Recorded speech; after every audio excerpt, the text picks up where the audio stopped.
బాలసముద్రంలోని CPI party కార్యాలయంలో CPI party నాయకులతో కలిసి మీడియా సమావేశం నిర్వహించిన ఎమ్మెల్యే రేవూరి ప్రకాష్ రెడ్డి బీజేపీ పాలనలో అభివృద్ధి కన్నా మత విద్వేషాలు రెచ్చగొట్టి పాలన చేస్తున్నారని, ఆర్థికంగా అభివృద్ధి చెందామని చెబుతూ ప్రజలను మోడీ మోసం చేస్తున్నారని, హిందువులను రాజకీయాల కోసం వాడుకుంటున్నారని రేవూరి ప్రకాష్ రెడ్డి తెలియజేశారు.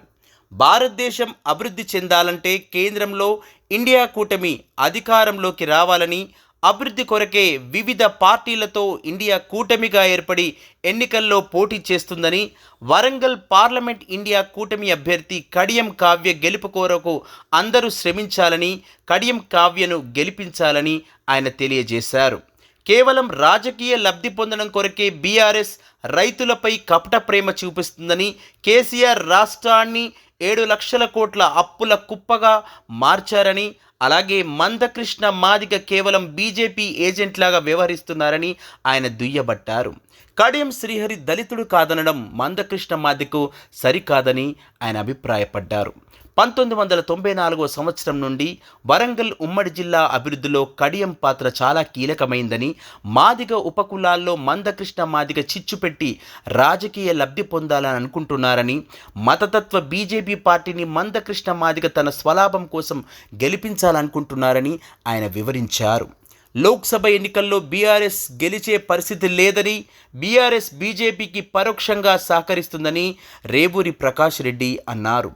బీజేపీ బీఆర్ఎస్ ప్రజలను మభ్యపెట్టి ఎన్నికల్లో గెలిచేందుకు కుట్రలు చేస్తున్నారని, వాస్తవాలను ప్రజలు గమనించి కడియం కావ్యను గెలిపించాలని కోరుతున్నామని రేవూరి ప్రకాష్ రెడ్డి అన్నారు.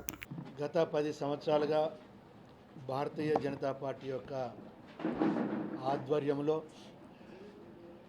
అభివృద్ధి కన్నా మత విద్వేషాలను పెంపొందించడం,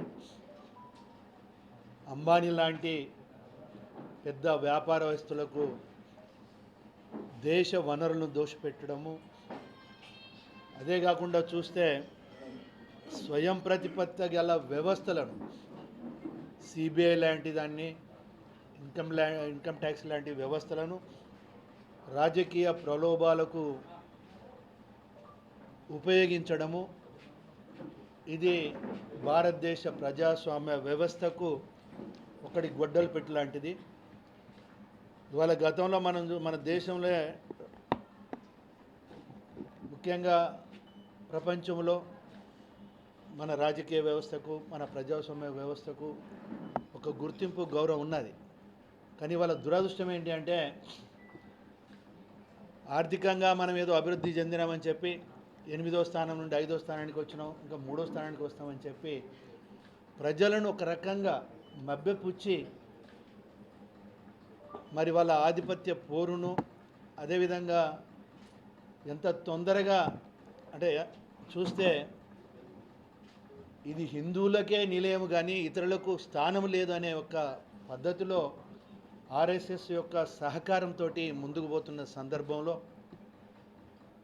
ఇవాళ ఈ దేశాన్ని రక్షించుకోవాలి, ప్రజాస్వామ్య వ్యవస్థను రక్షించుకోవాలి అని చెప్పి ఇండియా కూటమి ఏర్పాటు జరిగిన విషయం మీ అందరికీ తెలుసు. ఇవాళ ఈ దేశంలో ఇండియా కూటమి అధికారంలో రావాల్సిన అవసరం ఎంతైనా ఉంది.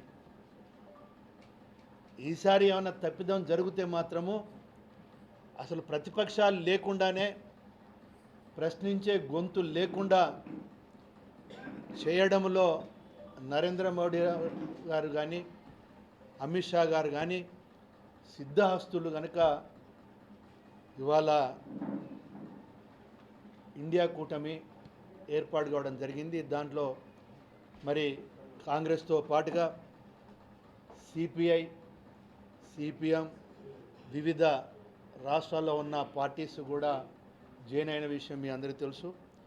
మరి ఈరోజు ఇండియా కూటమి అభ్యర్థిగా ఈ వరంగల్ పార్లమెంటుకు సంబంధించి మరి కడియం కావ్య గారిని కాంగ్రెస్ పార్టీ అభ్యర్థిగా నిర్ణయించిన విషయం కూడా మీ అందరికీ సవినయంగా మనవి చేస్తూ, మరి అదేవిధంగా నన్ను ఈ పార్లమెంటు కోఆర్డినేటర్గా పార్టీ బాధ్యతలు అప్పచెప్పడం జరిగింది. దాంట్లో భాగంగా ప్రథమంగా ఒకసారి సిపిఐ మిత్రులతోటి మాట్లాడి వారి యొక్క సూచనలు సలహాలు అదేవిధంగా వాళ్ళ యొక్క సంఘీభావాన్ని కూడా కోరుతూ వారి కార్యాలయానికి రావడం జరిగింది. నిన్న అదేవిధంగా సిపిఐ మన సిపిఎం రాష్ట్ర నాయకత్వంతో కూడా నేను మాట్లాడడం జరిగింది. వారు కూడా 1 or 2 డేస్లో వారిని కూడా కలవడం జరుగుతుంది. అందరికీ నేను ఒకటే, వరంగల్ పార్లమెంటు అభ్యర్థులను ప్రజలను ఓటర్స్ మహాశయులను ఒకటే నీ విజ్ఞప్తి చేస్తున్నా.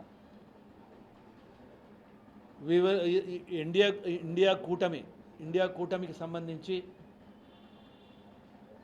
మరి మీ ముందుకు రావడం జరుగుతుంది. మీరు ఆశీర్వదించి కడియం కావ్య గారిని మంచి మెజార్టీతోటి గెలిపించవలసిన ఆవశ్యకత ఎంతైనా ఉంది.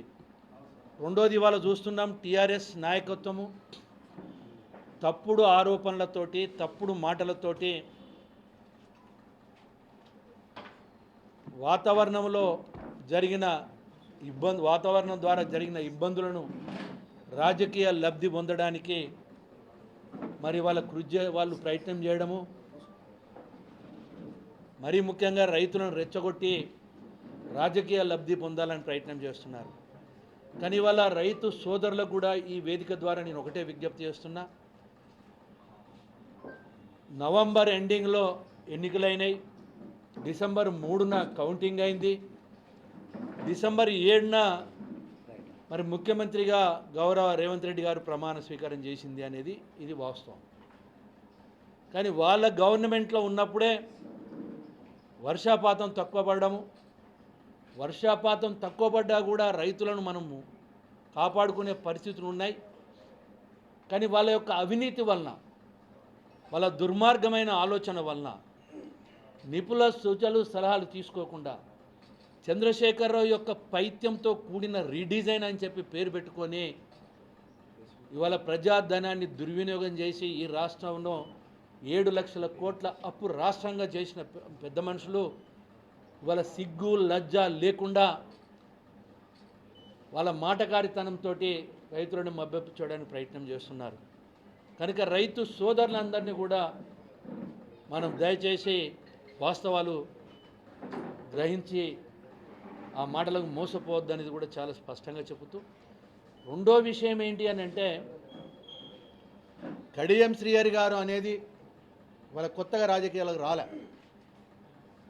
94లో శాసనసభ్యుడు కావడమే కాకుండా మంత్రిగా, ఇరిగేషన్ మంత్రిగా, ఉన్నత విద్యాశాఖ మంత్రిగా, డిప్యూటీ సీఎంగా ఇదే వరంగల్ పార్లమెంటుకు, ఇంకొక విషయాన్ని కూడా ఇక్కడ గ్రహించాలి, ఇదే వరంగల్ పార్లమెంటుకు మరి పార్లమెంట్ అభ్యర్థిగా పార్లమెంట్లో కూడా తన వాణి వినిపించిన నాయకుడు కడియం శ్రీహరి గారు. ఇవాళ రాజకీయ స్వార్థంతో బీజేపీ ఏజెంట్గా ఇవాళ కొందరు పెద్ద మనుషులు మనకు తెలుసు. ఇవాళ అవునన్నా కాదన్నా మందకృష్ణ మాదిగ గారు ఇది బీజేపీకి అనుకూలంగా నిర్ణయం శాసనసభ ఎన్నికలు కూడా తీసుకున్నాడు. అదేవిధంగా ఏదైతే మాదిగ రిజర్వేషన్లో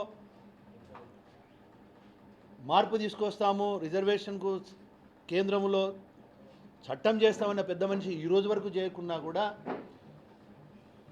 మరి అదే పెద్ద మనిషి ఈరోజు కూడా బీజేపీకి ఒక ఏజెంట్ లాగా, అంటే కమ్యూనిటీని అడ్డం పెట్టుకొని, కమ్యూనిటీని రెచ్చగొట్టి వాళ్ళ కడియం శ్రీహరి గారు ఏదో ఉన్నతమైన వర్గానికి సంబంధించిన వ్యక్తి ఏదో వచ్చినట్టుగా ఒక చిత్రీకరణ చేసి, ఇవాళ రెడ్డి కమ్యూనిటీ ఉన్నది, నేను రేవూరి ప్రకాష్ రెడ్డి అని నాకు ఒక రెడ్డి అని ఒకటి తోక ఉన్నది. కానీ ఇవాళ రెడ్డిలో వడ్లలో ఎన్ని రకాలు ఉన్నాయో అన్ని రకాలు ఉన్నాయి. వాళ్ళ కాపు వర్గం అంటున్నారు, కాపులో కూడా ఎన్నో వర్గాలు ఉన్నాయి.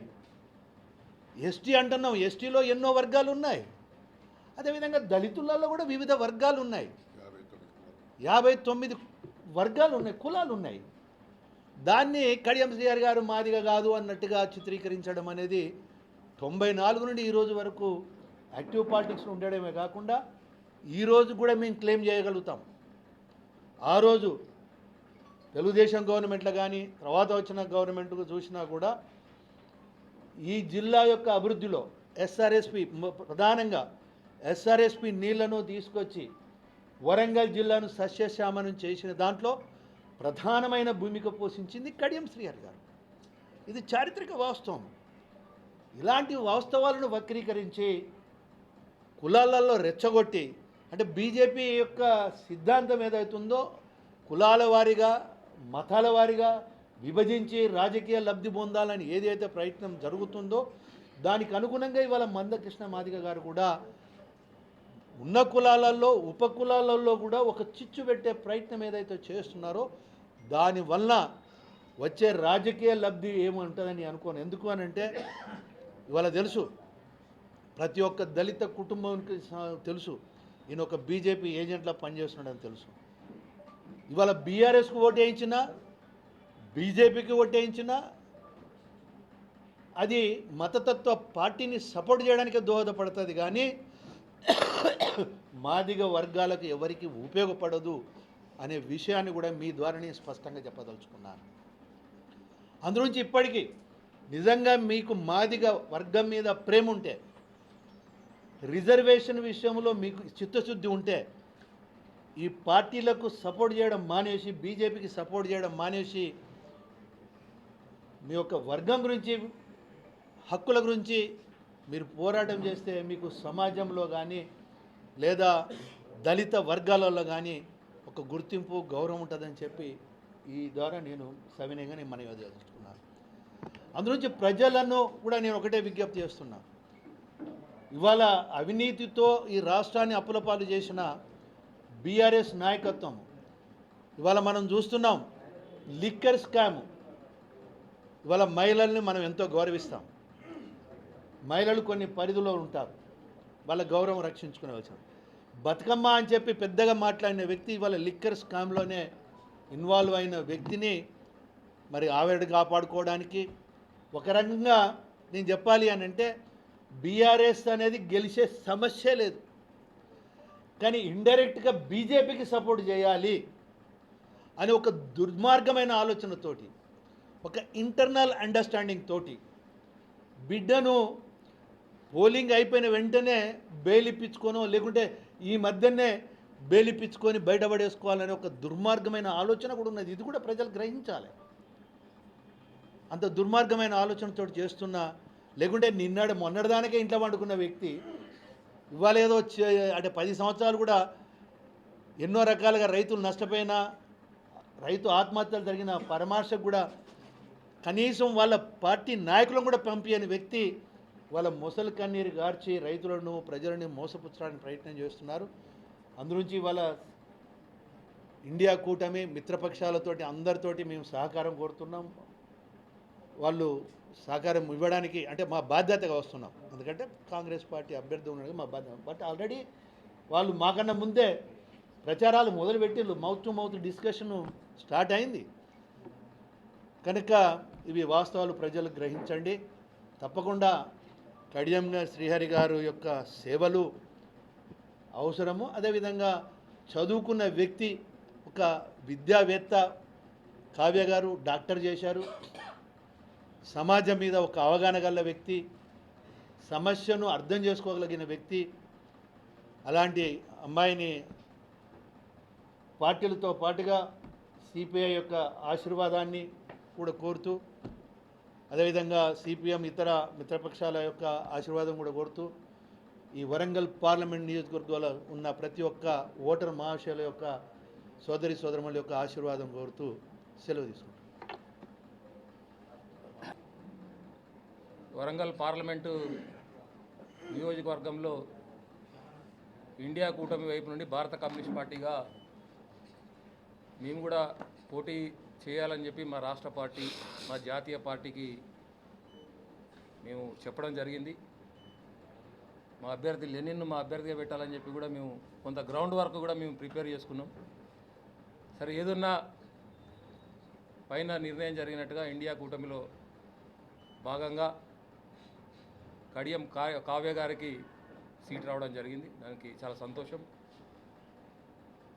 ఈరోజు మా లక్ష్యం, భారత కమ్యూనిస్ట్ పార్టీ లక్ష్యం ఒకటే, బీజేపీని ఓడించాలి. బీజేపీకి వంత వాడుతున్నటువంటి బీఆర్ఎస్ పార్టీని ఓడించాలి. ఈ రెండు పార్టీలను ఓడించాలనేటువంటి ఏకైక లక్ష్యంతో ఈరోజు మేము పనిచేయడానికి సిద్ధంగా ఉన్నాం. ఇందాక పెద్దలు చాలా విషయాలు చెప్పారు, ఆ విషయాల్లోకి నేను పోను. గత 10 సంవత్సరాలుగా ఈ దేశంలో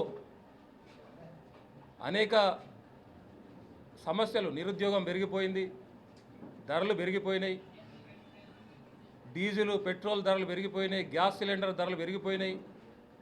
450 రూపాయలు 10 సంవత్సరాల కింద ఉన్నటువంటి గ్యాస్ ధర 1200కు తీసుకొచ్చి దాన్ని ఎన్నికల సందర్భంగా 100 రూపాయలు తగ్గించి మేమేదో గొప్పగా తగ్గించడం అనేటువంటి పద్ధతుల్లో ప్రచారం చేసుకుంటూ ప్రజలను మోసం చేస్తూ ఓట్లు దండుకోవాలన్నటువంటి ప్రయత్నం బీజేపీ చేస్తూ ఉన్నది. నిరుద్యోగులు ఇబ్బందులు పడుతూ ఉన్నారు. రైతులకు మద్దతు ధర ఇవ్వడంలో భారతీయ జనతా పార్టీ సంపూర్ణంగా విఫలం చెందింది.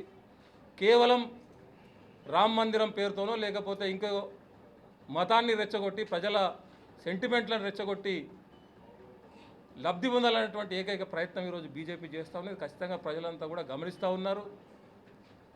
ముఖ్యంగా మన వరంగల్, ఉమ్మడి వరంగల్ జిల్లాకు సంబంధించి పార్లమెంటులో ఒక చదువుకున్నటువంటి వ్యక్తి ఉంటే ఈ ప్రాంతంలో ఉన్నటువంటి సమస్యలను అక్కడ మాట్లాడేటువంటి అవకాశం ఉంటుంది. ఎన్నడూ అసెంబ్లీ లోపల నోరు తెరిచి మాట్లాడినటువంటి వాళ్ళు ఈరోజు బీజేపీ పార్టీ నుంచి లేకపోతే ఇంకొక పార్టీ నుంచి వచ్చి ఓట్లాడడానికి ప్రయత్నం చేస్తాను. వాళ్ళు గెలిస్తే ఈ ప్రాంతానికి న్యాయం జరగదు.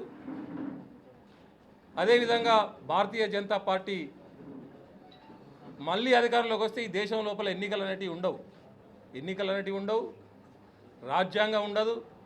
రాజ్యాంగ వ్యవస్థలను ధ్వంసం చేసి ఈరోజు ఈడీ, సిబిఐ, ఇన్కమ్ ట్యాక్స్ వీటిని అడ్డం పెట్టుకొని ఈ దేశం లోపల రాజకీయం చేసేటువంటి ప్రయత్నం మోడీ ఇప్పటిదాకా చేసుకుంటూ వచ్చిండు. ఇంకా తీవ్ర స్థాయిలో చేసేటువంటి ప్రయత్నం చేస్తూ ఉన్నారు. కాబట్టి ఖచ్చితంగా బీజేపీని ఓడించాలి. బీజేపీకి వంతపాడేటువంటి బీఆర్ఎస్ పార్టీని కూడా ఓడించాలని చెప్పి మేము నిర్ణయించడం జరిగింది. అందులో భాగంగా ఇక్కడ ఈ రాష్ట్రంలో ఉన్నటువంటి కాంగ్రెస్ పార్టీకి సంబంధించినటువంటి మా మద్దతుకు సంబంధించి ఖచ్చితంగా మా మద్దతు ఉంటుంది. కాకపోతే మా రాష్ట్ర పార్టీ చెప్పినటువంటి విధంగా మేము ఖచ్చితంగా కార్యాచరణ చేసి బీజేపీని, బీఆర్ఎస్ పార్టీని ఓడించడానికి ఇక్కడ మేము ఖచ్చితంగా ప్రయత్నం చేస్తామని సందర్భంగా మీకు తెలియజేస్తా ఉన్నాం. మా రాష్ట్ర పార్టీ అనుమతి తీసుకొని ఖచ్చితంగా ఇక్కడ కడియం కావ్య గారి గెలుపుకు మేము ఖచ్చితంగా కృషి చేస్తాం. వారు గెలిస్తేనే ఈ ప్రాంతంలో న్యాయం జరుగుతుంది. ఈ ప్రాంతంలో ఉన్నటువంటి అనేక సమస్యలు, బయ్యారంలో ఉక్కు పరిశ్రమ రావాలి, ఇక్కడ కాజీపేటలో కోచ్ పరిశ్రమకు సంబంధించి కానీ, మన గిరిజన విశ్వవిద్యాలయం కానీ అనేకం పెండింగ్లో ఉన్నాయి. ఆ పెండింగ్లో ఉన్నటువంటి అంశాలన్నీ కూడా మరి రావాలంటే ఖచ్చితంగా పార్లమెంటులో మన వైపు నుండి కొట్లాడేటువంటి ఒక వ్యక్తి కావాలి. ఆ అర్హతలన్నీ కూడా కడియం కావ్య గారికే ఉన్నాయి. కాబట్టి ఖచ్చితంగా వారిని గెలిపించాలని చెప్పి మీ అందరికీ మీ ద్వారా ప్రజలందరికీ విజ్ఞప్తి చేస్తాం. Okay, thank you.